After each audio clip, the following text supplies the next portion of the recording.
Episode 5, Krypton.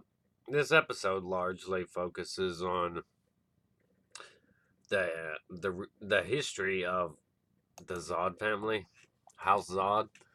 Uh, I'd say it wasn't too interesting. The episode itself, it wasn't too interesting. Uh, well, first let's break this into two parts. So Seg, he escapes the terrorist lair that he was held captive in, and he ended up in the Outlands. And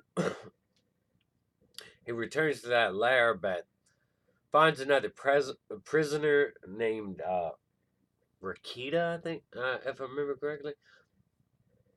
And he helps her out because she's injured, sick, not well. And they venture like around through the underground tunnel together, but they end up running into this other group of people, and he makes it clear to them, he's just helping her, that he was captured too, and he when he makes the mistake of saying he's an L, they take him, and he doesn't know why, but they speak in a different language. I'm not sure what language they were speaking in, if it's just made up for the show or what, but they worship some kind of ice goddess, and they're just this weird culture of people that keep on talking about L's like there's something negative. And when he's off alone with that Rakita woman, she explains to him that the L's are full of destruction, and for some reason they just hate House L, and they have had this generations of generations that are supposed to protect Krypton, or protect something from the House of L, because the House of L is somehow negative. I really don't. They didn't really flesh it out, but he kind of bargains with her, convinces her to let him go because the other ones are discussing what to do with him, and he tells her that now the other elves are gonna come looking for me. My cousins, my family, they're gonna come looking for me. If you don't give me a respirator and let me out of here, there's gonna be a lot of elves coming here. So he gets out of there with a breather mask and starts walking through the snow, and the the thing keeps telling him the oxygen is low.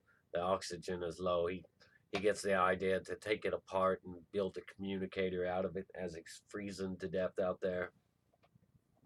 He manages to contact Adam Strange, who's been looking for him through the episode, and his other friend Kim isn't really concerned about it, despite the fact he disappeared around a very pivotal time for Loida Zod, who's on trial about to face death and execution.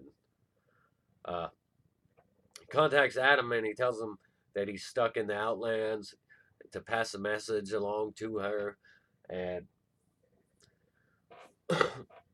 and now we'll get into let's get into the other part of the episode, because this part took up the primary chunk of the episode, which is Loida facing trial, execution. There's a lot of moving parts behind the scene. Nisa try to talk uh Loida's mother. I can't remember her name. I think it was Gina. Try to talk Gina into like seeing eye to eye with her, and she'd offer if she offered her allegiance, she'd get her daughter off scot free. And Nisa and her father are bumping heads about that. Her father Darren, or Darion, however you pronounce his name, he gets pretty pissed off at his daughter for complicating things for him, and now he's got to just go along with a situation he didn't want to go along with. Like, he's complaining to his daughter.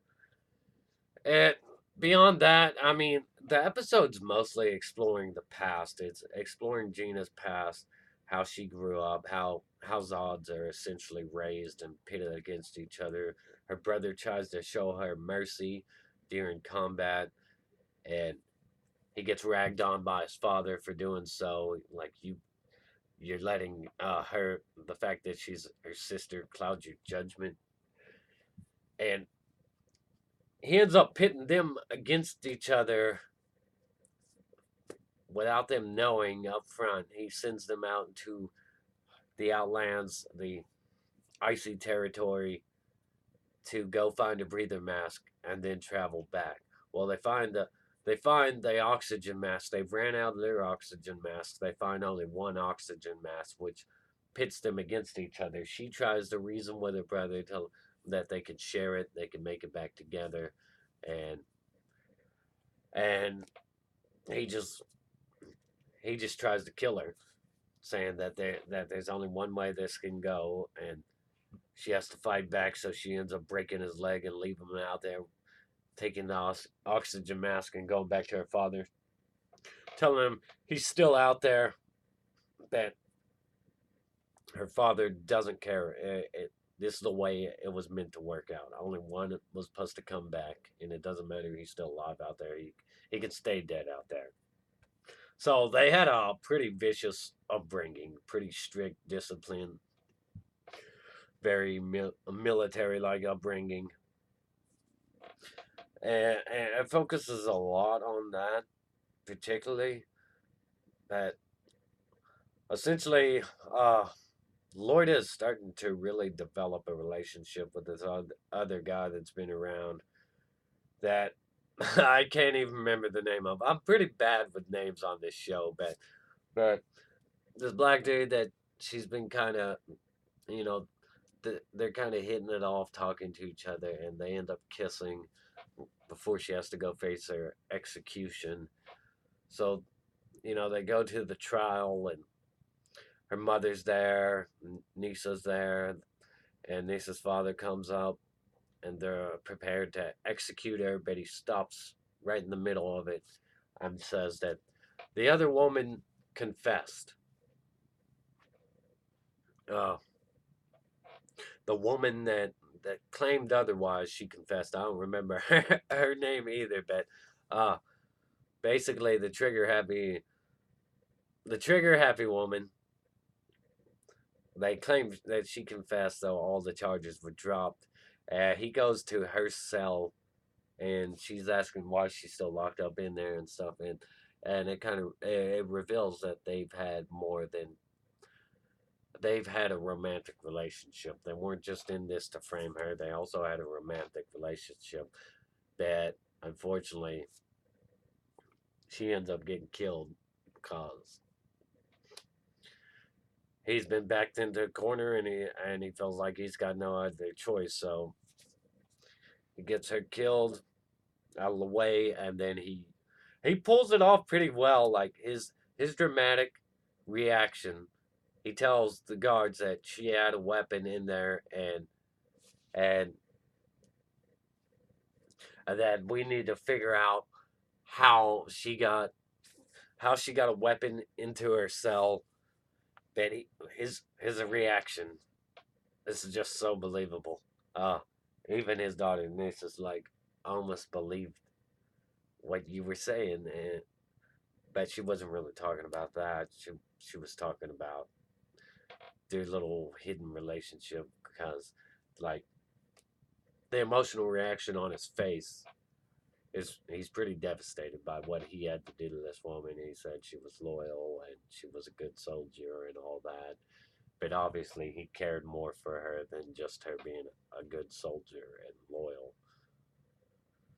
Uh and then it comes down to, Nisa and Gina talking, and now they pretty much have her allegiance, whether she wanted that turned out or not, really. Uh, and Lorda knows that her mother was responsible for doing it somehow, but Adam Strange shows up in custody. He passes a message along to her, and it's a message from Seg telling her that, you know, he's dying and he's out there in the Outlands stuck, and he wanted to tell her.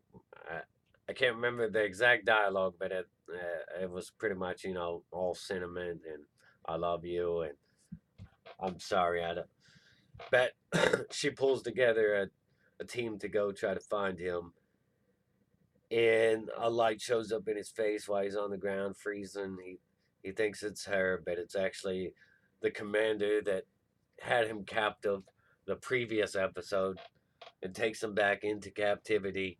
He asks about the woman, that Rakita woman, saying that she's got vital information about Brainiac and that he needs to know where she is. But Seg, he's not really on board with talking about that before anything can really get too in depth again with torture of any kind.